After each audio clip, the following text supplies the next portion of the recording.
Lilian এক টুকরা ভাজা মাছ মুখে দিয়ে হাসি মুখে বলল, ইহা খেতে বড় সৌন্দর্য হয়। তাহের হো হো করে হেসে ফেলল। লিলিয়ান ইংরেজিতে বলল, আমার ধারণা আমি ভুল বাংলা বলিনি। হাসছো কেন? তাহের হাসি থামালো না। তার হাসির রোগ আছে। একবার হাসতে শুরু করলে সহজে থামতে পারে না। লিলিয়ান আহত গলায় ইংরেজিতে বলল, আমার বাংলা শেখার বয়স মাত্র 6 মাস। যা শিখেছি নিজের চেষ্টায় শিখেছি। এ ব্যাপারে তুমি আমাকে কোনো সাহায্য করছো না, বরং উল্টোটা করছো। যখনই বাংলা বলার চেষ্টা করছি তুমি হাসছো। এটা কি ঠিক? তাহের বলল, অবশ্যই ঠিক, 100 ভাগ ঠিক। আমরা বাঙালিরা বিদেশিদের মুখে ভুল বাংলা সহ্য করি না। যতবার তুমি ভুল বাংলা বলবে ততবার আমি হাসব। ভাজা মাছ মুখে দিয়ে বললে, ইহা বড় সৌন্দর্য হয়েছে। মাছ ভাজার মধ্যে আবার সৌন্দর্য কি? এটা পিকাসোর ছবি না, আবার রবীন্দ্রনাথের কবিতাও না। মাছ ভাজা হলো মাছ ভাজা, বুঝলে? না, বুঝলাম না। মাছ ভাজা খেতে ভালো লাগলে আমি কিছুই বলবো না? বলবে খেতে মজা হয়েছে, কিংবা বলবে ভালো হয়েছে। খেতে সৌন্দর্য হয়েছে আবার কি? সুন্দর আমরা খাই না। চাঁদের আলো খুব সুন্দর, তাই বলে চাঁদের আলো কেউ খায়? তাহের আবার হেসে উঠল। লিলিয়ান তাহেরের ওপর রাগ করার চেষ্টা করছে, পারছে না, কখনো পারে না। তার মনে হয় না কখনো পারবে।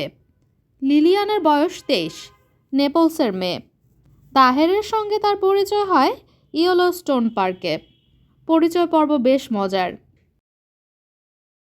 লিলিয়ান $30 টিকিট কেটে একটা ট্যুর গ্রুপের সঙ্গে এসেছে। এই প্রথম শহর ছেড়ে বাইরে আসা। যা দেখছে তাই তার ভালো লাগছে। সে মুগ্ধ হয়ে একের পর এক ছবি তুলে যাচ্ছে। তখন সে লক্ষ্য করল, কালো লম্বা মতো ঝাঁকড়া চুলের একটি ছেলে তার দিকে তাকিয়ে হো হো করে হাসছে। রূপবতী মেয়েদের আশেপাশে যেসব ছেলেরা থাকে তারা তাদের অজান্তেই অনেক অদ্ভুত আচরণ করে, কিন্তু এরকম অশালীন ভঙ্গিতে দাঁত বের করে কখনো হাসে না। লিলিয়ান ব্যাপারটা আগ্রাহ্য করার চেষ্টা করলো, কিন্তু আগ্রাহ্য করা যাচ্ছে না। যতবারই সে ছবি তুলছে ততবারই মানুষটা মুখের সব কটা দাঁত বের করে হাসছে। যেন লিলিয়ান 23 বছর বয়সী ঝকঝকে চেহারার তরুণী নয়, যেন সে মহিলা চার্লি চ্যাপলিন। তার প্রতিটি ক্রিয়াকলাপে হাসতে হবে।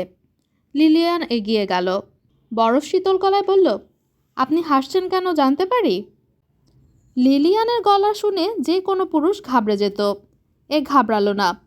লোকটি হাসি মুখে বলল, অবশ্যই জানতে পারেন। আপনার ছবি তোলা শেষ হোক, তারপর বলবো। এখন বলতে কি অসুবিধা আছে? হ্যাঁ, অসুবিধা আছে, অবশ্যই অসুবিধা আছে। আমার ছবি তোলা শেষ। আপনি বলুন কেন হাসছেন? আপনি আপনার ক্যামেরার মুখ থেকে ক্যাপ সরাননি, মুখে ক্যাপ লাগিয়ে ছবি তুলছেন, এই জন্য হাসছিলাম। না হেসে আপনি যদি আমাকে বলতেন ক্যামেরার মুখের ক্যাপ সরানো হয়নি, সেটাই কি শোভন হতো না? হ্যাঁ হতো।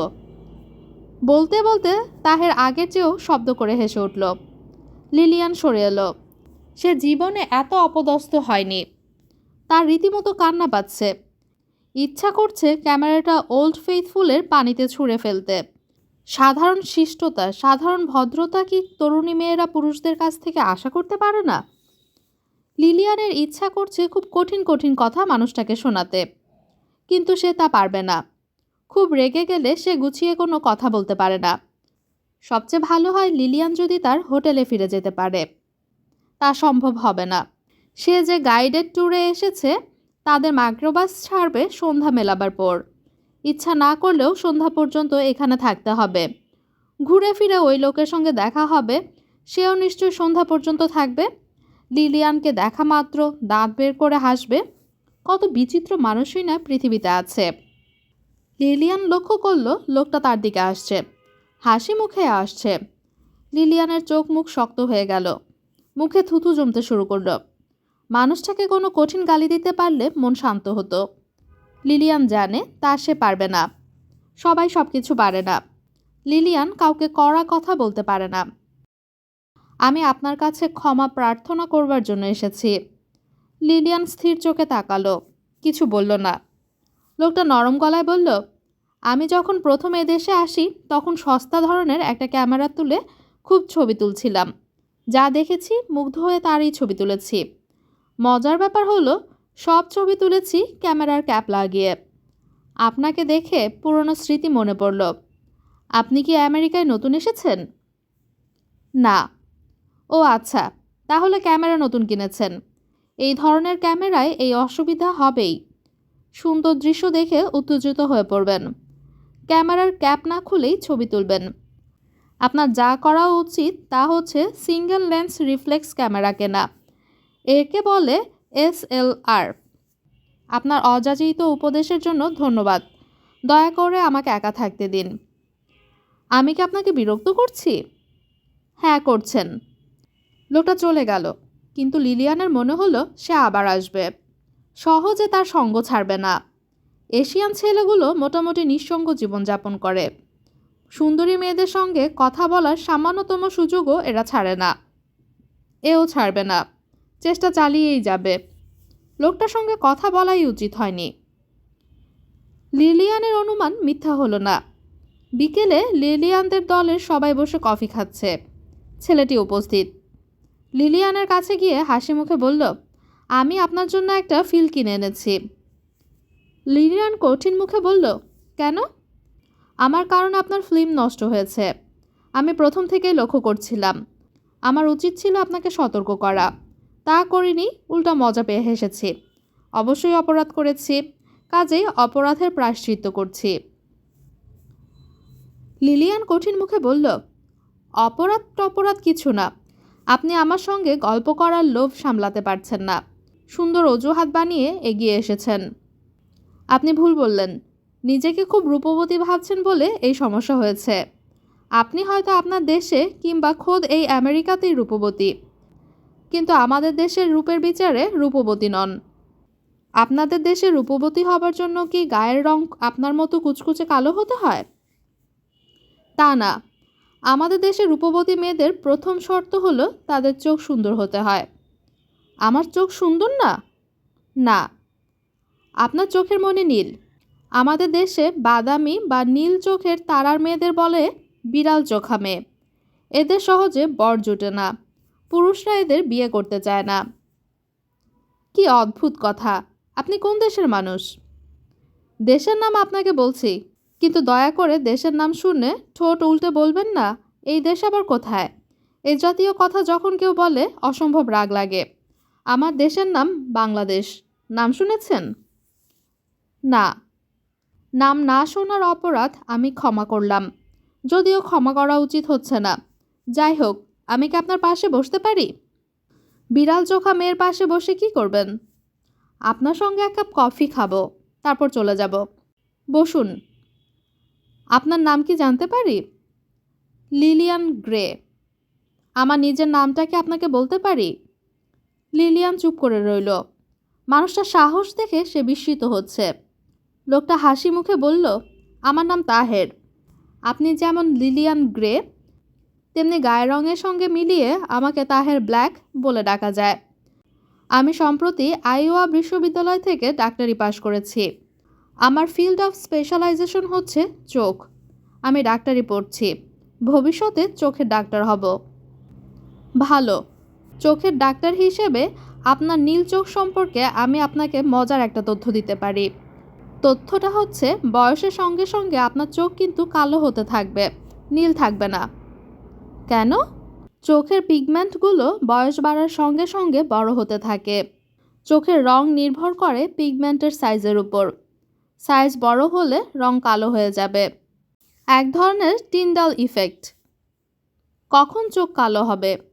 যখন বুড়ো হবেন তখন। আপনি বলতে চাচ্ছেন বৃদ্ধ বয়সে আমি যদি আপনার দেশে যাই তাহলে সবাই আমাকে রূপবতী বলবে? তাহের হো হো করে হাসতে লাগলো। এমন হাসি যে লিলিয়ানদের দলের সবাই চোখ ঘুরিয়ে তাকালো। লিলিয়ান নিজেও খানিকটা অপ্রস্তুত বোধ করতে লাগলো।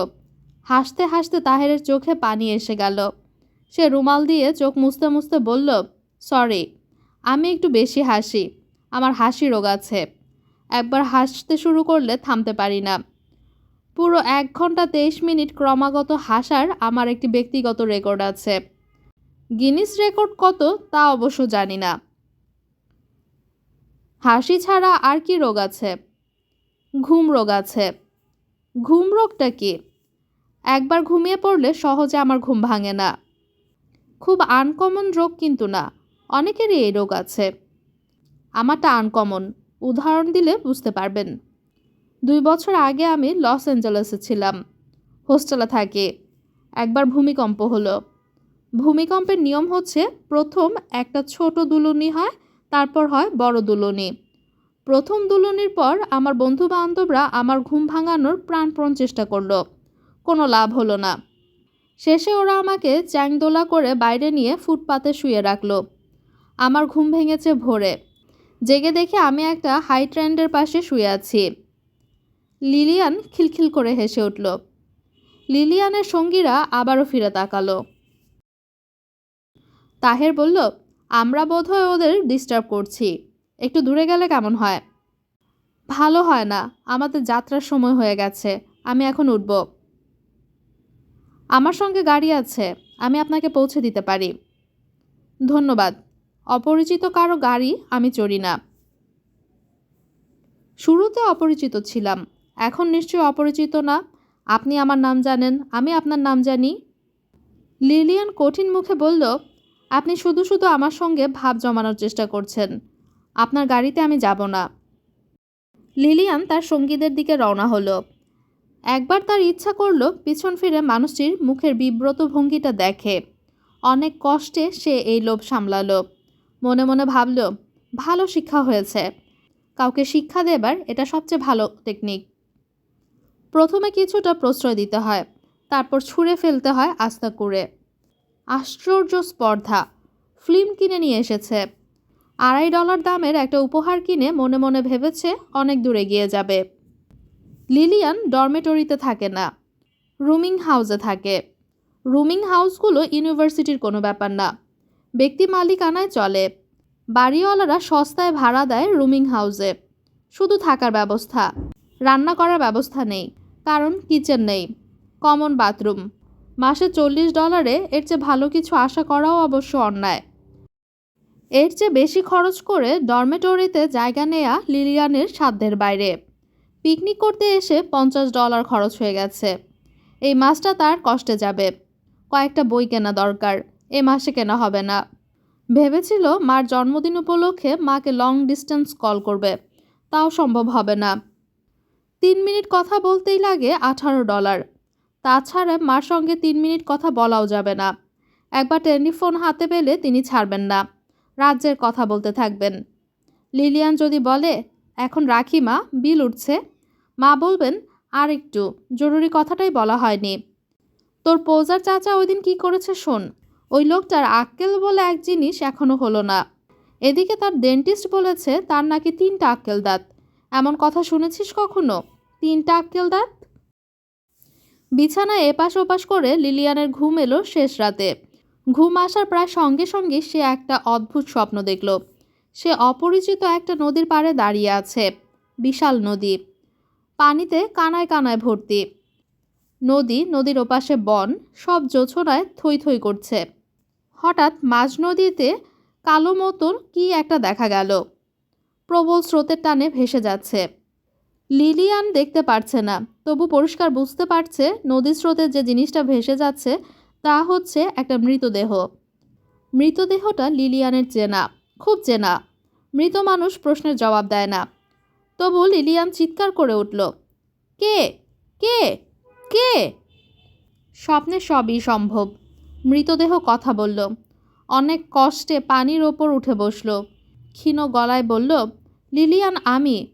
ওরা আমাকে মেরে পানিতে ফেলে দিয়েছে, তুমি আমাকে বাঁচাও। লিলিয়ান আতঙ্কে অস্থির হয়ে বলল, আমি কি করে তোমাকে বাঁচাবো, তুমি তো মরেই গেছো। বাঁচাও লিলিয়ান, বাঁচাও, প্লিজ প্লিজ। এই সময় নদীর স্রোত বেড়ে গেল। জলের প্রবল টান উপস্থিত হলো। শো শো শব্দ হতে লাগলো। মৃতদেহটি ভাটির দিকে তীব্র গতিতে ছুটে যাচ্ছে।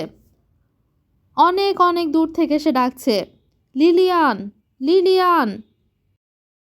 লিলিয়ান নদীর পাড় ঘেঁষে ছুটতে শুরু করেছে। খানা খন্দ ঝোপঝাড় ভেঙে সে ছুটছে। মনে হচ্ছে সে আর দৌড়াতে পারবে না। হুমড়ি খেয়ে পড়বে। মৃতদেহ এখনও তাকে ডাকছে। মৃতদেহের কণ্ঠস্বর ক্ষীণ, সেই স্বর বাতাস ভাসিয়ে নিয়ে যাচ্ছে, লিলিয়ানের কান পর্যন্ত পৌঁছাতে পারছে না। এই অবস্থায় লিলিয়ানের ঘুম ভাঙল। তার সমস্ত শরীর ঘামে ভিজে গেছে। জেগে ওঠার পরেও সে অনেকক্ষণ ভয়ে ঠকঠক করে কাঁপল। তার ভয়ের অনেকগুলো কারণের একটি কারণ হচ্ছে, যে যুবকের মৃতদেহটি ভেসে যাচ্ছিল সেই যুবক তার চেনা। যুবকের নাম তাহের। দেখা হয়েছিল ইয়েলোস্টোন পার্কে। তার গায়ে ছিল হলুদ রঙের কলার বন্ধ সোয়েটার। স্বপ্নেও সেই একই সোয়েটার ছিল, তবে তার রং ছিল ধূসর। তীব্র ভয় অনেকটা যেমন হঠাৎ করেই আসে, তেমনি হঠাৎ করেই চলে যায়। রোদ ওঠার সঙ্গে সঙ্গে লিলিয়ানের ভয় কেটে গেল। শুধু যে ভয় কাটল তাই না, হাসিও পেতে লাগলো। তার মনে হলো সে এমন কোনো ভয়ঙ্কর স্বপ্ন দেখেনি। নদী দেখেছে। নদী কোনো ভয়ঙ্কর জিনিস নয়। নদী দেখারও কারণ আছে। আগের দিন পুরো সময়টা কাটিয়েছে ওল্ড ফেইথফুল হ্রদের তীরে। তাহের নামের ছেলেটিকে জড়িয়ে যে স্বপ্ন দেখেছে সেটাও স্বাভাবিক। তার সঙ্গে দেখা হয়েছে। সাক্ষাৎ পর্বও খুব সুখকর ছিল না। মস্তিষ্ক এই ব্যাপারগুলোই তার নিজের মতো করে সাজিয়েছে। লিলিয়ানের পরিষ্কার মনে আছে, ছোটবেলায় সে যার সঙ্গে ঝগড়া করত রাতে তাকে স্বপ্ন দেখত। সেই স্বপ্নগুলোও হতো ভয়ঙ্কর। লিলিয়ান ঠিক করলো আজ ইউনিভার্সিটিতে যাবে না। আজ একটা মাত্র ক্লাস। এই ক্লাস এমন জরুরি নয়, না করলে ক্ষতি হবে না। তার চেয়ে বরং ক্যান্টিনে যাওয়া যাক। কোনো কাজ পাওয়া যায় কি না সেই চেষ্টা করা যেতে পারে। 4-5 ঘন্টা কাজ করতে পারলে ইয়েলোস্টোন পার্কের খরচ কিছুটা উঠে আসবে। ক্যান্টিনে কোনো কাজ পাওয়া গেল না। সে সুইমিং পুলের দিকে গেল। অকারণে যাওয়া। সাঁতার কাটতে হলে টিকিট লাগবে। তার টিকিট কাটার মতো ডলার নেই। কি অদ্ভুত দেশ এই আমেরিকা! কারো মুখে ডলার ছাড়া অন্য শব্দ নেই। লিলিয়ান বেশ অনেকক্ষণ সুইমিং পুলে সাঁতার কাটা দেখল। তার কাছে সবসময় মনে হয় পৃথিবীর সবচেয়ে সুন্দর দৃশ্যের একটি হচ্ছে মানুষের সাঁতারের দৃশ্য। মানুষ যদি উঠতে পারত তাহলে সেই দৃশ্য নিশ্চয়ই খুব সুন্দর হতো। লিলিয়ান স্যান্ডউইচ কিনে ইউনিভার্সিটি বোটানিক্যাল গার্ডেনের দিকে গেল। লাঞ্চ খাওয়ার জন্য তার এখানে একটি প্রিয় জায়গা আছে। ম্যাপল গাছের নিচে বাঁধানো বেদি। গাছের পাতা হলুদ হতে শুরু করেছে। কি সুন্দর লাগছে গাছটাকে। সে একা একা সন্ধ্যা পর্যন্ত গাছের নিচে বসে রইল। আরও কিছুক্ষণ বসত। শীত শীত করছে। সোয়েটারে শীত মানছে না। তাছাড়া ঘুমও পাচ্ছে। পড়াশোনা করা দরকার। মনে হচ্ছে আজ পড়া হবে না। সকাল সকাল শুয়ে পড়তে হবে। আশ্চর্য ব্যাপার, আজ রাতেও লিলিয়ানের ঘুম হলো না। শেষ রাতের দিকে তন্দ্রা মতো হলো। তন্দ্রায় দেখল দুঃস্বপ্ন। আগের রাতের স্বপ্নটাই অন্যভাবে দেখা। সে এবং তাহের দৌড়াচ্ছে, প্রাণপণে ছুটছে। তাদের তাড়া করে আসছে ভয়ঙ্কর কিছু মানুষ। তাহের বলছে, লিলিয়ান আমার হাত ধরো, আমি দৌড়াতে পারছি না, প্লিজ আমার হাত ধরো, প্লিজ। লিলিয়ান চিৎকার করে জেগে উঠল। নিজেকে শান্ত করতে তার সময় লাগলো। হিটিং কয়েল দিয়ে গরম 1 কাপ কফি খেয়ে মাকে চিঠি লিখতে বসল। মা, আমার জানি কি হয়েছে। দুঃস্বপ্ন দেখছি, ভয়ঙ্কর সব দুঃস্বপ্ন। আমার রাতে ঘুম হচ্ছে না। তুমি চার্জে গিয়ে আমার নামে 2টা বাতি জ্বালিও। এই পর্যন্ত লিখেই লিলিয়ান চিঠি ছিঁড়ে ফেলল। এ ধরনের চিঠি মাকে দেওয়ার কোনো মানে হয় না। তিনি শুধু শুধু দুশ্চিন্তায় পড়বেন। তার হাঁপানির টান উঠে যাবে। সে নতুন একটি চিঠি লিখল। সেখানে খুব সুন্দর করে লেখা হলো ইয়েলোস্টোন পার্কে বেড়াতে যাবার বর্ণনা, ইউনিভার্সিটি সুইমিং পুলে সাঁতারের আনন্দ বিবরণ। ভোর 7টায় সে তৈরি হলো ইউনিভার্সিটিতে যাবার জন্য। আয়নায় একবার নিজেকে দেখল। দুরাত ঘুম হয়নি, কিন্তু চেহারায় ক্লান্তির কোনো ছাপ নেই। তার নিজের কাছে মনে হলো আজ তার চোখ অন্য দিনের চেয়েও অনেক উজ্জ্বল। আজ লাঞ্চ আওয়ারের আগে কোনো ক্লাস নেই, কিন্তু টার্ম পেপার জমা দিতে হবে, লাইব্রেরিতে বইপত্র ঘাটাঘাটি করতে হবে। বিরক্তিকর কাজগুলোর মধ্যে একটি। যে বইটি তার প্রয়োজন দেখা যাবে সেটি ছাড়া সব বইই আছে। এক এক দিন এক একজনের ভাগ্য খুব ভালো থাকে। আজ লিলিয়ানের ভাগ্য খুবই ভালো। যে বইগুলি তার দরকার ছিল সবই সে পেয়ে গেল, বাড়তি পেল একটি মনোগ্রাফ। তার টার্ম পেপারের সঙ্গে মনোগ্রাফের কোনো বেশি কম নেই, টুকে ফেললেই হয়। 2 ঘন্টার মধ্যে টার্ম পেপার লেখা শেষ হলো। লিলিয়ান কফি হাউসে কফি খেতে গেল। ঘুম ঘুম লাগছে, কফি খেয়ে ঘুম তাড়াতে হবে, নয়তো ক্লাস করা যাবে না। কফি হাউস ছাত্রছাত্রীতে ঠাসা। এখন লাঞ্চ আওয়ার। কফি শপে এত ভিড় থাকার কথা নয়। আজ এত ভিড় কেন? আজ কি সস্তায় কফি দিচ্ছে নাকি ফ্রি কফি দিচ্ছে? কফি হাউস মাঝে মাঝে কিছু কায়দা করে নোটিশ দিয়ে দেয়, আজ বেলা 9টা থেকে 9:30 পর্যন্ত কফি ফ্রি। ব্যবসার নতুন কোনো চাল। আজও এরকম কিছু হয়েছে বোধহয়। লিলিয়ান কফির মগ হাতে জায়গা খুঁজছে, তখন শুনল হাত উঁচিয়ে কে তাকে ডাকছে। হ্যালো লিলিয়ান, এদিকে এসো, জায়গা আছে। লিলিয়ান তাকিয়ে দেখে তাহের। সে কয়েক মুহূর্ত চুপচাপ দাঁড়িয়ে রইল, তারপরে এগিয়ে গেল।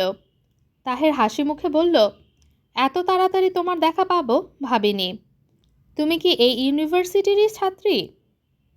হ্যাঁ, আমি পাশ দিয়ে যাচ্ছিলাম, কি মনে করে যে ঢুকেছি। তোমার সাবজেক্ট কি? এনথ্রোপোলজি। দাঁড়িয়ে আছো কেন? বসো বসো। লিলিয়ান বসবে কি না বুঝতে পারছে না। তার অস্বস্তি লাগছে, মনে হচ্ছে বসা ঠিক হবে না। এই মানুষটির সঙ্গে যোগাযোগের ফল শুভ হবে না। এর কাছ থেকে যত দূরে থাকা যায় ততই মঙ্গল। তাছাড়া এই লোক তার সঙ্গে এমন আন্তরিক ভঙ্গিতে কথা বলবে কেন? এই অধিকার তাকে কে দিয়েছে? তুমি কি খাবে? কফি? কফিতে ক্রিম থাকবে না ব্ল্যাক কফি? আমি কিছু খাবো না। ক্যাপাচিনো কফি খাবে? প্রচুর ফেনা থাকে, এক গাদা মিষ্টি দিয়ে বানানো হয়, দারুণ মজা। তুমি বসো, আমি নিয়ে আসছি। তাহের কফি নিয়ে ফিরে এসে দেখে লিলিয়ান শান্ত ভঙ্গিতে মাথা নিচু করে বসে আছে। মেয়েটিকে তার খুব অসহায় মনে হলো। শুধু অসহায় না, ক্লান্ত, বিষণ্ণ। এই বয়সী মেয়েরা অনেক হাসি খুশি থাকে। কফি কেমন লাগছে? বেশ মিষ্টি। এক এক ধরনের কফির এক এক নিয়ম। এই কফি খেতে হয় প্রচুর মিষ্টি দিয়ে। তোমার কি মন খারাপ? না, দেখে মনে হচ্ছে খুব মন খারাপ। লিলিয়ান কিছু বলবে না ভেবেও বলে ফেলল, রাতে আমার ঘুম হয়নি। তাহের হেসে ফেলল, শব্দময় হাসি। আশেপাশে টেবিল থেকে ছাত্রছাত্রীরা তাকাচ্ছে। অনেকের ভ্রু কুঁচকে আছে। কোনো বিদেশি তাদের দেশের কফি শপে বসে সবাইকে আগ্রাহ্য করে এমন হাসি হাসবে, তা বোধ হয় এদের পছন্দ নয়। তাহের লিলিয়ানের দিকে ঝুঁকে এসে বলল, শোনো লিলিয়ান, মাঝে মাঝে রাতে ঘুম না হওয়াই সুস্থ মানুষের লক্ষণ। শুধুমাত্র পশুদেরই রাতের ঘুমের অসুবিধা হয় না, মানুষের হয়। আমাকে দেখো, আমি বিছানায় শোয়া মাত্র ঘুমিয়ে পড়ি, এজন্য নিজেকে পশু পশু লাগে। হা হা হা। আবারও সেই হাসি। আবারও লোকজন চোখ ঘুরিয়ে তাকাচ্ছে। লিলিয়ান বলল, আমি উঠব। কফির জন্য ধন্যবাদ। আহা, বসো আরও খানিকক্ষণ। না না, কাল তো ছুটি, এত তাড়া কিসের? এখান থেকে 90 কিলোমিটার দূরে একটি পেট্রোফাইট ফরেস্ট আছে। পুরো জঙ্গল পাথর হয়ে আছে। আমি আগামীকাল যাব ভাবছি। দিনে দিনে ফিরে আসা যাবে। তুমি কি আগ্রহী? না, আমি আগ্রহী না। আমার বেড়াতে ভালো লাগে না। ওই দিন ইয়েলোস্টোন পার্কে কিন্তু খুব বেড়াচ্ছিলে। ওই দিন ভালো লেগেছিল, এখন লাগবে না। লিলিয়ান বের হচ্ছে, তাহের সঙ্গে সঙ্গে যাচ্ছে। তাকে মুখের ওপর না বলা হয়েছে, তবু কোনো বিকার নেই। অদ্ভুত নির্লজ্জ ধরনের ছেলে তো। সাধারণত আমেরিকান ছেলেগুলো এরকম হয়, আঠার মতো লেগে থাকে। এ তো বিদেশি এক ছেলে, তার মান অপমান বোধ আরও খানিকটা থাকা উচিত ছিল না?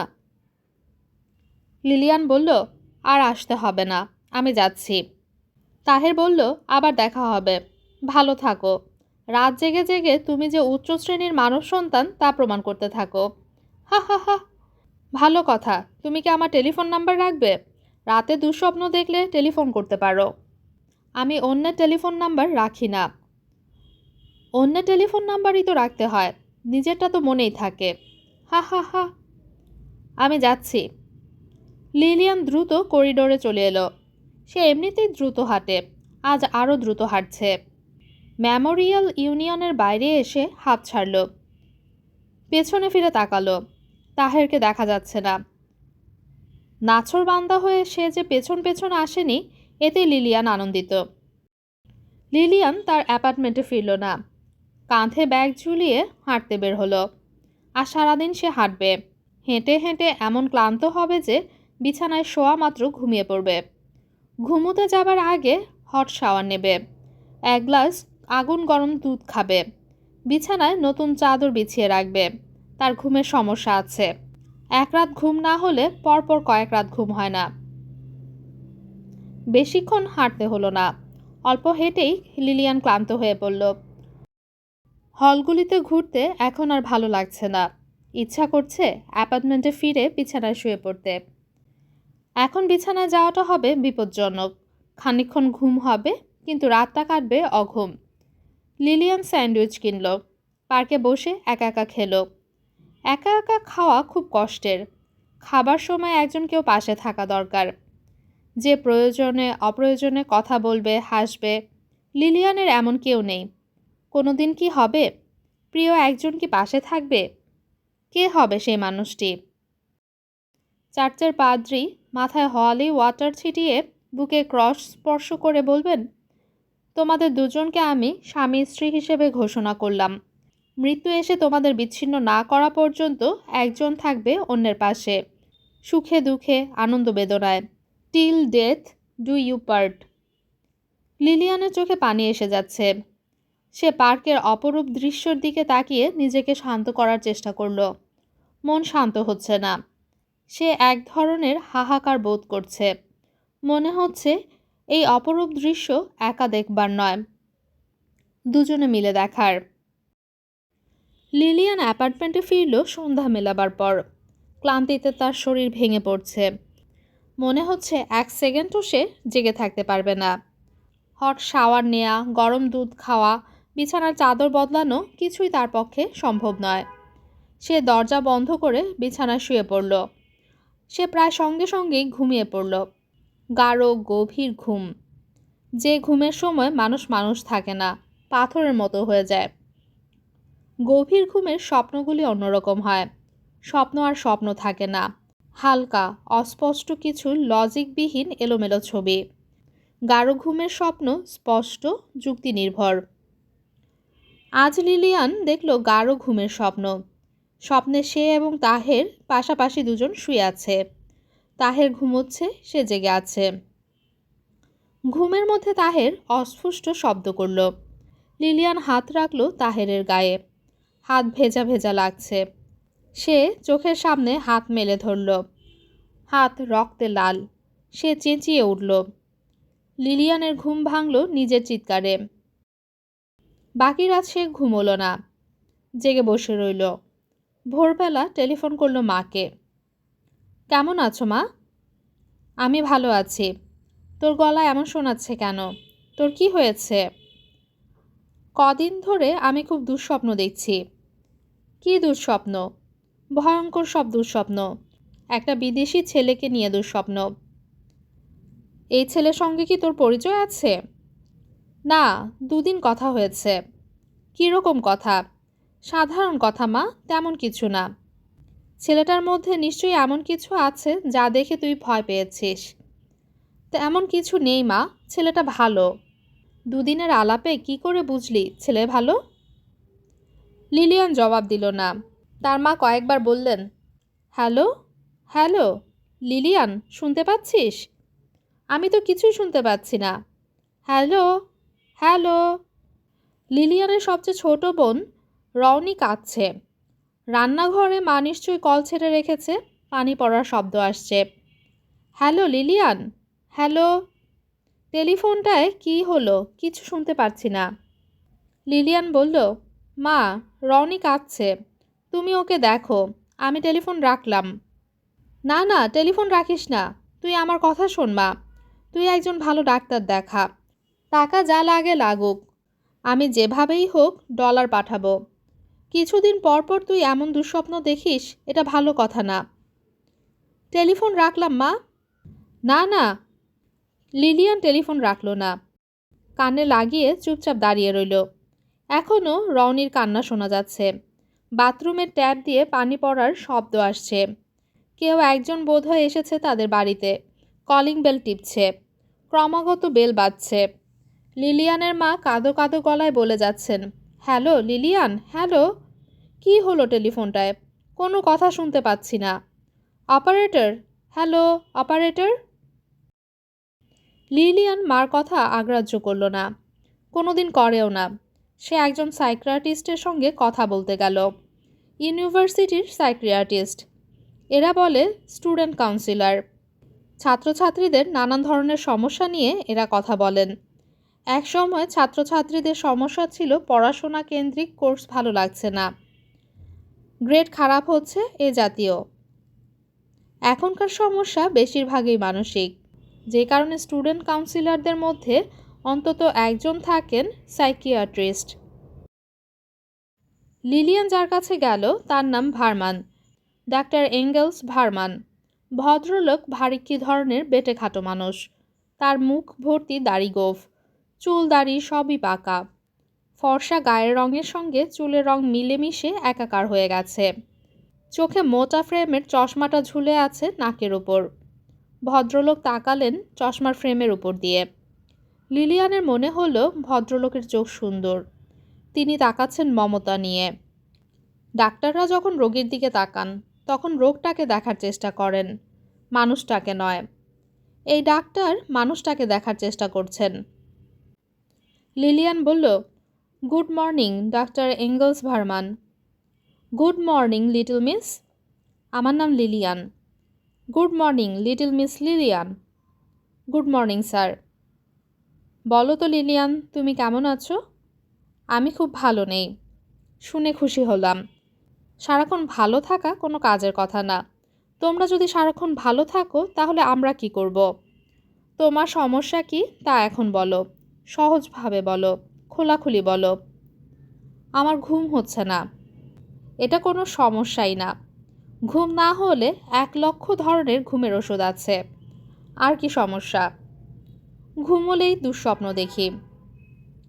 তুমি তো ভালো আছো, ঘুমিয়ে দুঃস্বপ্ন দেখো। আমি দেখি জেগে জেগে।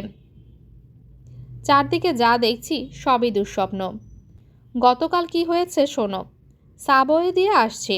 আমার চোখের সামনে একজন মহিলার ব্যাগ কালো এক ছোকরা নিয়ে দৌড়ে পালালো। এতগুলো লোক আমরা, কেউ কোনো কথা বললাম না। সবাই তাকিয়ে তাকিয়ে দেখলাম। এটা কি বড় ধরনের দুঃস্বপ্ন না?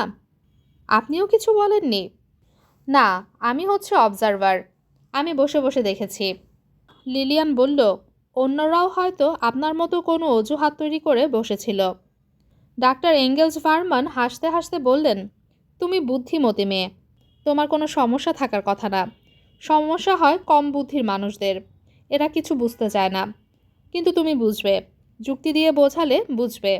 এখন সুন্দর করে তোমার সমস্যা বলো, নাকি বলার আগে কফি খেয়ে নেবে? কফি খাবো। ওই টেবিলে কফি মেকার আছে। তোমার জন্য আনো এবং আমার জন্য আনো। কফির কাপে চুমুক দিতে দিতে তোমার সমস্যার কথা বলো। আমার বদ অভ্যাস হচ্ছে আমি চশমার ফাঁক দিয়ে তাকাই। আশা করি এতে কোনো সমস্যা হবে না, কারণ আমার চোখ খুব সুন্দর। ঠিক বলিনি? জি, ঠিক বলেছেন। লিলিয়ান খুব গুছিয়ে তার সমস্যার কথা বলল। ডাক্তার ভার্মান কোনো প্রশ্ন করলেন না, চুপচাপ শুনে গেলেন। এক ফাঁকে উঠে গিয়ে তিনি আবার কফির পেয়ালা ভর্তি করে আনলেন। লিলিয়ান কথা শেষ করবার পর ডাক্তার ভার্মান মুখ খুললেন। তিনি নরম গলায় বললেন, তোমার পরিবারের লোকসংখ্যা কত? অনেক। আমাদের যৌথ পরিবার। আমার 2 চাচা এবং বাবা, এরা 3 ভাই একসঙ্গে থাকেন। একত্রে রান্না হয়? হ্যাঁ, একসঙ্গে রান্না হয়। তবে আমাদের পজার চাচা কিছুদিন পরপর রাগ করে বলেন এখন থেকে তিনি আলাদা রান্নাবান্না করবেন। কারোর সঙ্গে তার কোনো যোগাযোগ নেই। 2-1 দিন আলাদা রান্না হয়, তারপর আবার আগের জায়গায় ফিরে আসেন। তোমাদের চাচাদের মধ্যে কি খুব মিল? মোটেও মিল নেই। সারাক্ষণ তারা ঝগড়া করছেন, কিন্তু তারপরেও একজন অন্যজনদের ছাড়া থাকতে পারেন না। আমার মনে হয় ঝগড়া করার জন্যই তাদের একসঙ্গে থাকা প্রয়োজন। ব্যাপারটা বেশ মজার। তুমিই প্রথম বাইরে পড়তে এসেছো? জি। তুমি যখন বিদেশে রওনা হলে তখন তোমার পরিবারের সদস্যরা কি করলো? সবাই খুব কাঁদল। আমার পজার চাচা পুরো একদিন এক রাত না খেয়ে দরজা জানালা বন্ধ করে ঘরে বসেছিলেন। অনেক বুঝিয়ে সুঝিয়ে তাকে খাওয়ানো হয়। ডাক্তার ভার্মান পাইপ ধরাতে ধরাতে বললেন, তোমার সমস্যার মূল কারণ হচ্ছে তোমার পরিবার। তুমি এমন এক ক্লোজ পরিবার থেকে এসেছো যে পরিবারের সদস্যরা ভালোবাসার কঠিন জালে তোমাকে আটকে রেখেছে।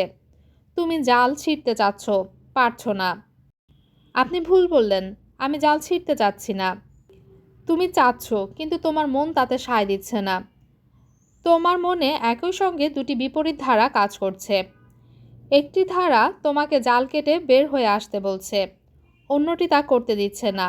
এতে মনে প্রচণ্ড চাপ পড়ছে। এর সঙ্গে আমার দুঃস্বপ্নের সম্পর্ক কি? আমি দুঃস্বপ্ন দেখছি অন্য একজনকে নিয়ে। সম্পর্ক আছে। ওই ছেলেটিকে দেখেই তোমার জাল কেটে বেরিয়ে আসবার কথা মনে হলো। তোমার মনের একটি অংশ তাতে সায় দিল না। সৃষ্টি হলো প্রচণ্ড চাপের। দুঃস্বপ্নগুলো চাপের ফল, আর কিছুই না। ছেলেটিকে তোমার খুব ভালো লেগে গেছে, তা তুমি স্বীকার করতে চাচ্ছ না। ছেলেটিকে ভালো লাগার কিছু নেই। আমার ধারণা আছে। তুমি তোমার পরিবারের সদস্যদের মধ্যে সবচেয়ে ভালোবাসো কাকে? পজার চাচাকে। চরিত্রের কোন কোন মিল আছে? ভালো করে চিন্তা করো, আমার ধারণা মিল আছে। পজার চাচা অকারণে হো হো করে হাসেন, ওই ছেলেটিও হাসে। আর এসব নিয়ে ভাবতে আমার ভালো লাগছে না। আমি যে তোমার সমস্যাটা ধরিয়ে দিয়েছি তা কি বুঝতে পেরেছ? লিলিয়ান জবাব দিল না। ডাক্তার ভার্মান হাসলেন। লিলিয়ান বলল, আপনি আমাকে কি করতে বলেন? উপদেশ চাচ্ছ? উপদেশ চাচ্ছ? হ্যাঁ। আমি তোমাকে কোনো উপদেশ দিব না। তুমি কি করবে না করবে তোমার ব্যাপার। আমি সমস্যা ধরিয়ে দিয়েছি। সমস্যা সমাধানের দায়িত্ব তোমার, কারণ সমস্যাটা তোমার, আমার নয়। লিলিয়ান উঠে দাঁড়ালো, ফিরে গেল অ্যাপার্টমেন্টে। প্রায় 1 ঘন্টার মতো চুপচাপ বিছানায় শুয়ে রইল। তারপর উঠে হাতে মুখে পানি ছিটালো। তার সবচেয়ে সুন্দর পোশাকটা পরল। অনেক সময় নিয়ে চুল আঁচড়ালো। তার সম্বল অল্প কিছু ডলার সব কটা সঙ্গে নিয়ে বের হলো। সে তাহেরকে খুঁজে বের করবে।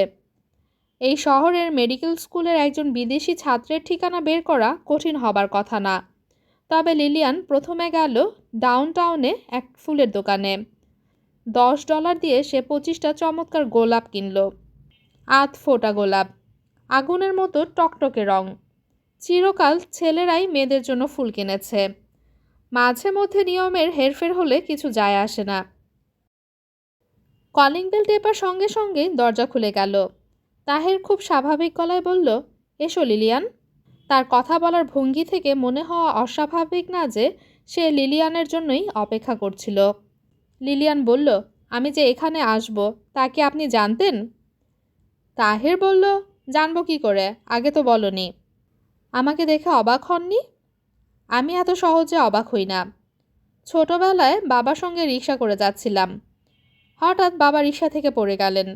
নেমে গিয়ে দেখি মরে পড়ে আছেন। সেই থেকে অবাক হওয়া ছেড়ে দিয়েছি। লিলিয়ানের চোখে মুখে হতচকিত ভাব। তার ফর্সা কপাল ঘামছে। হাতের গোলাপগুলি নিয়েও সে বিব্রত। তাহের বলল, ফুলগুলি কি আমার জন্যে? দাও, দাও আমার হাতে। তুমি বসো। না, দাঁড়িয়ে থাকার জন্য এসেছ? লিলিয়ান কি বলবে বুঝতে পারছে না। সত্যি তো সে কী জন্য এসেছে, কেনই বা এসেছে। সে তাকালো চারদিকে। অবিবাহিত পুরুষের ঘর, এক পলকেই বোঝা যায়। টেবিলে বা দেয়ালে কোনো তরুণীর ছবি নেই। এটা একটা বড় ব্যাপার। বিছানার কাছে পিন আপ পত্রিকা নেই। লিলিয়ান ক্ষীণ গলায় বলল, আমি এখন চলে যাব। চলে যাবে, ভালো কথা, চলে যাও। হঠাৎ করে এক গাদা ফুল নিয়ে এসে পাথরের মূর্তির মতো দাঁড়িয়ে থাকার চেয়ে চলে যাওয়া ভালো। আপনাকে বিব্রত করার জন্য আমি দুঃখিত। আমি মোটেও বিব্রত হইনি, বিস্মিত হচ্ছি। অন্যদের বিস্ময় যেমন চোখে মুখে ফুটে ওঠে, আমার বেলায় তা হয় না বলেই তোমার কাছে মনে হচ্ছে আমি পুরো ব্যাপারটা খুব সহজভাবে নিচ্ছি। আসলে তা না। আমার ঠিকানা পেলে কোথায়? জোগাড় করেছি। কেন? লিলিয়ান চুপ করে রইল। তাহেরের মনে হলো এই মেয়ে আর কোনো প্রশ্নের জবাব দিবে না। মেয়েটিকে সহজ করার কোনো পথও সে খুঁজে পাচ্ছে না। কি বললে সে সহজ হবে? লিলিয়ান, তুমি কি পেট্রিফায়েড ফরেস্টটা দেখতে চাও? ওই দিন আমি যাইনি। তুমি যেতে চাইলে আজ যেতে পারি। সন্ধ্যায় চলে আসতে পারবো। আমি আমার অ্যাপার্টমেন্টে ফিরে যাব। বেশ তো, ফিরে যাবে। আমি তোমাকে পৌঁছে দেব। আপনাকে পৌঁছে দিতে হবে না। তুমি লক্ষ্য করনি বোধহয়, বাইরে খুব ঠান্ডা পড়েছে। এই ঠান্ডায় তুমি এমন পাতলা কাপড় পরে কি করে এসেছো সেও এক রহস্য। তুমি আমার সঙ্গে যেতে না চাইলে একাই যাবে।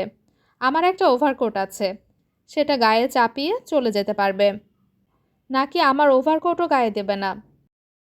লিলিয়ান বসল। সে যে বসেছে তাতে সে নিজেও অবাক হয়েছে। তার কাছে মনে হচ্ছে পুরো ব্যাপারটা ঘটছে স্বপ্নে। সে নিজের ইচ্ছেতে কিছু করছে না, যা তাকে করতে বলা হচ্ছে তাই করছে। পুরো ঘটনা অন্য কেউ ঘটাচ্ছে। সে অন্য কেউটা কে? লিলিয়ান। হুম। কফি খাবে? হুম। শুনে খুশি হলাম। আমি কফি তৈরি করছি। তুমি সহজ এবং স্বাভাবিক হতে চেষ্টা করো। তারপর তোমার কাছে কয়েকটা জিনিস জেনে নেব। যা যা জানতে চাই তাও বলে নিচ্ছি। 1. হঠাৎ তুমি এক গাদা ফুল নিয়ে আমার কাছে কেন এসেছো? 2. আজ যে আমার জন্মদিন তা কি তুমি জানো? যদি জানো তাহলে কিভাবে জানো? লিলিয়ান বিস্মিত হয়ে বলল, আজ আপনার জন্মদিন? তাহের বলল, আমি দ্বিতীয় প্রশ্নটির জবাব পেয়ে গেছি। আজ যা আমার জন্মদিন তা তুমি জানো না। এখন বাকি রইল প্রথম প্রশ্ন। তুমি প্রথম প্রশ্নটির জবাব নিয়ে ভাবতে থাকো। আমি একটু গ্রোসারি শপে যাব। ঘরে কফি, চিনি, ক্রিম কিচ্ছু নেই। আমি কি আপনার এখান থেকে একটা টেলিফোন করতে পারি? হ্যাঁ পারো। একটা লং ডিস্টেন্স কল করব। একটা কেন, 10টা করো। তুমি আমার এখানে আসায় আমি নিজে কি পরিমাণ খুশি হয়েছি তা কোনো দিন তুমি বুঝবে না। প্রথম দেখাতেই ভালোবাসা এ জাতীয় কিছু কথা সাহিত্যে প্রচলিত আছে। এই জাতীয় বায়বীয় কথা আমি কখনো বিশ্বাস করতাম না। তোমাকে ওল্ড ফেইথফুল লেকের কাছে দেখে প্রথম মনে হলো সাহিত্যের এ কথাটা মিথ্যে না। মেয়েদের পেছনে ঘোরা আমার স্বভাব নয়। তারপরেও আমি খুঁজে খুঁজে তোমার অ্যাপার্টমেন্ট বের করেছি। ওই দিন তোমার সঙ্গে ইউনিভার্সিটিতে দেখা হলো। তোমার বোধহয় ধারণা পুরো ব্যাপারটা কাকতালীয়। আসলে তা না। আমি প্রায়ই তোমাদের মেমোরিয়াল ইউনিয়নে বসে থাকতাম, এই আশায় যে তোমার সঙ্গে দেখা হবে। দেখা হলেই বলবো পাশ দিয়ে যাচ্ছিলাম। কবে, কোথায়, কোন রুমে তোমার ক্লাস তাও আমি জানি। প্রমাণ দেব? লিলিয়ান তাকিয়ে আছে, কিছু বলছে না। তাহের আগের মতোই সহজ স্বাভাবিক। আজ ছিল তোমার টাস্ক পেপার জমা দেওয়ার শেষ দিন, আমি কি ঠিক বলেছি? লিলিয়ান অন্যদিকে তাকিয়ে হাসল। তাহের বলল, আমি কফি নিয়ে আসতে যাচ্ছি। আমার আসতে খানিকটা দেরি হবে। আমার জন্মদিন উপলক্ষে একটা ভালো হোটেলে আমি তোমাকে নিয়ে খেতে যাব। দুশ্চিন্তাগ্রস্ত হবার কোনো কারণ নেই। খাওয়ার শেষে আমি তোমাকে তোমার অ্যাপার্টমেন্টে পৌঁছে দেব। তুমি যে এসেছো এতে আমি খুশি। এর বেশি আমি কিছু আশা করিনি। যা হয়েছে তাই যথেষ্ট। যদিও জানি না ঘটনা এমন কেন ঘটল। ব্যাখ্যা নিশ্চয়ই আছে। তোমার ইচ্ছা করলে তুমি ব্যাখ্যা করবে, ইচ্ছা না করলে করতে হবে না। তাহের ঘর ছেড়ে চলে গেল। লিলিয়ান উঠে দরজা বন্ধ করল। টেলিফোন করল তার মাকে। লিলিয়ানের মা আতঙ্ক মেশানো গলায় বললেন, আমি এর মধ্যে 3বার তোর অ্যাপার্টমেন্টে টেলিফোন করেছি। আমরা চিন্তায় চিন্তায় অস্থির। চিন্তার কিছু নেই মা। তুই কি গিয়েছিলি কোনো ডাক্তারের কাছে? হ্যাঁ। ডাক্তার কি বললেন? ডাক্তার নতুন কিছু বললেন না। আমি যা জানতাম তাই বলেছেন। তোর কথা কিছু বুঝতে পারছি না। তুই কি জানতি? লিলিয়ান হাসল, শব্দ করে হাসল। লিলিয়ানের মা বললেন, কি হলো, হাসছিস কেন? হাসি আসছে তাই হাসছি। তুই এখন কোথায়? কেন, আমার অ্যাপার্টমেন্টে? না, তুই অন্য কোনো জায়গায়। কি করে বুঝলে? আমি জানি, আমার মন বলছে। তুই কি ওই ছেলেটার কাছে? হ্যাঁ। কেন? ওইখানে কেন? কি হচ্ছে লিলিয়ান? ভয়ের কিছু নেই মা। অবশ্যই ভয়ের কিছু। তুই কেন ওই ছেলের কাছে গেলি? লিলিয়ান খানিকক্ষণ চুপ করে রইল। ওপাশ থেকে ভদ্রমহিলা বারবার বলতে লাগলেন, হ্যালো, হ্যালো। মা শোনো, আমি খুব সম্ভব এই ভদ্রলোককে বিয়ে করব। কি বলছিস তুই? আমি এখনও জানি না। ভদ্রলোক এখানে নেই। তিনি কফি কিনতে গিয়েছেন। ফিরে এলেই তাকে বলবো। কি বলবি? বলবো যে আমি আপনাকে বিয়ে করতে চাই। যদি রাজি থাকেন তবেই শুধু আপনার সঙ্গে কফি খাবো এবং রাতে ডিনার করতে যাব। হায় ঈশ্বর! মা তুই কি বলছিস? তোর মাথা খারাপ হয়ে গেছে মা। আমি নিশ্চিত তোর মাথা খারাপ হয়ে গেছে। অস্থির হইও না মা। আমার মাথা খারাপ হয়নি। মাথা ঠিক আছে। আর এখনই তোমাদের চিন্তিত হতে হবে না। হয়তো বিয়েতে ভদ্রলোক রাজি হবেন না। হয়তো বলবেন তিনি বিবাহিত। লোকটা বিবাহিত? লোকটা বিবাহিত কি না তাও তুই জানিস না? না। হায় ঈশ্বর! এসব কি শুনছি? কথায় কথায় হায় ঈশ্বর বলবে না মা। শুনতে ভালো লাগছে না। লিলিয়ান, লক্ষ্মী মা, তুই দেশে চলে আয়। তোকে পড়াশোনা করতে হবে না। কাঁদছো কেন মা? আমি তো ভয়ঙ্কর কিছু করছি না। তুই তোর পজার চাচার সঙ্গে কথা বল। আমি এখন কারোর সঙ্গে কথা বলবো না। তোর বাবার সঙ্গে কথা বল। বললাম তো মা, আমি এখন কারোর সঙ্গে কথা বলবো না। হায় ঈশ্বর! আমি এ কি শুনছি? লিলিয়ান শান্ত স্বরে বলল, ঈশ্বরের প্রতি তোমার অবিচল ভক্তি। কাজেই তুমি ধরে নাও যা হচ্ছে ঈশ্বরের ইচ্ছার অগোচরে হচ্ছে না। লিলিয়ান, মা লিলিয়ান। টেলিফোন রাখছি মা। তুমি ভালো থেকো। লিলিয়ানের মা চিৎকার করে কাঁদতে লাগলেন। লিলিয়ান জানালার পাশে দাঁড়ালো। বরফ পড়তে শুরু করেছে। বছরের প্রথম বরফ। ইচ্ছে করছে বরফের ভেতর ছুটে যেতে, সারা গায়ে বরফ মাখতে। লিলিয়ান খানিকক্ষণ বরফ পড়া দেখল। এক দৃষ্টিতে তাকিয়ে থাকার জন্যই বোধহয় তার চোখ জ্বালা জ্বালা করছে। সে বাথরুমে ঢুকে চোখে পানি দিয়ে কিছুক্ষণ কাঁদল। ফিসফিস করে বলল, মা রাগ করো না। আমি কি করছি আমি নিজেও জানি না। এর ফল শুভ হবে কি শুভ হবে না তাও জানি না।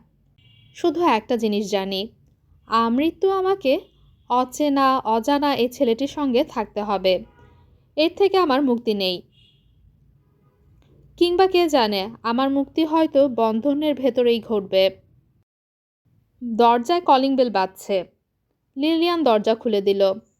তাহের মুগ্ধ গলায় বলল, বাইরে বরফ পড়ছে, দেখেছ? হ্যাঁ। গায়ে বরফ মাখবে? হ্যাঁ মাখবো। বাহ চমৎকার। আমাদের দেশে বরফ নেই, তবে বৃষ্টি আছে। বৎসরের প্রথম বৃষ্টি হলে আমরা বৃষ্টিতে ভিজি। এতে গায়ের ঘামাচি নষ্ট হয়। বরফে কিছু নষ্ট হয় কি না কে জানে। তোমাদের দেশের বৃষ্টি কি তুষারপাতের চেয়েও সুন্দর? লক্ষ গুণ সুন্দর। আমাদের দেশের বৃষ্টিতে কি হয় জানো? এক ধরনের মাছ আছে, নাম হলো কই মাছ। এরা এত আনন্দিত হয় যে দল বেঁধে পানি ছেড়ে শুকনায় উঠে আসে। কেন আমার সঙ্গে ঠাট্টা করছো? মোটেই ঠাট্টা করছি না। তোমাকে আমি দেশে নিয়ে গিয়ে নিজের চোখে দেখাবো। তাহের কথা শেষ করলো না, থেমে গেল। বিব্রত চোখে লিলিয়ানের দিকে তাকালো। লিলিয়ানও তাকিয়ে আছে। লিলিয়ানের চোখে চাপাদুতি।